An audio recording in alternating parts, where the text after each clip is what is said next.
शेगाव पंढरपूर दिंडी मार्गाच्या दुरावस्थेविरोधात संभाजी ब्रिगेडने निमकरदा येथे अनोखे प्रतिकात्मक श्रद्धांजली आंदोलन केले। अवघ्या 2 महिन्यात रस्त्यावर मोठ्या प्रमाणात खड्डे पडल्याचा आरोप करत तातडीने रस्ता दुरुस्त करण्याची मागणी आंदोलनकर्त्यांनी केली आहे। शेगाव ते पंढरपूर या वारी मार्गाच्या दुरावस्थेविरोधात संभाजी ब्रिगेडच्या वतीने निमकरदा येथील बसस्थानक चौकात प्रतिकात्मक श्रद्धांजली आंदोलन करण्यात आले। 18 जून रोजी तयार झालेला रस्ता अवघ्या 2 महिन्यात खड्डेमय झाल्याचा आरोप आंदोलनकर्त्यांनी केला। निमकरदा गावाबाहेरील सुमारे अर्ध्या किलोमीटरच्या रस्त्यावर तब्बल 30 ते 40 खड्डे पडल्याने वाहन चालकांना मोठी कसरत करावी लागत असल्याचे सांगण्यात आले।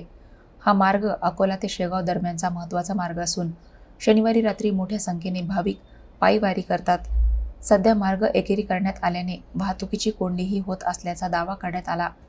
रस्त्यावरील खड्डे तातडीने बुजवावेत यासाठी संबंधित विभागाला निवेदन देऊनही दुरुस्ती न झाल्याने हे आंदोलन करण्यात आले। यावेळी संभाजी ब्रिगेडचे जिल्हाध्यक्ष देवानंद साबळे, युवक आघाडी जिल्हाध्यक्ष रवी गावंडे यांच्यासह पदाधिकारी आणि निमकरदा येथील ग्रामस्थ मोठ्या संख्येने उपस्थित होते। आंदोलनाच्या पार्श्वभूमीवर उरळ पोलीस ठाण्याच्या वतीने चोख बंदोबस्त ठेवण्यात आला होता।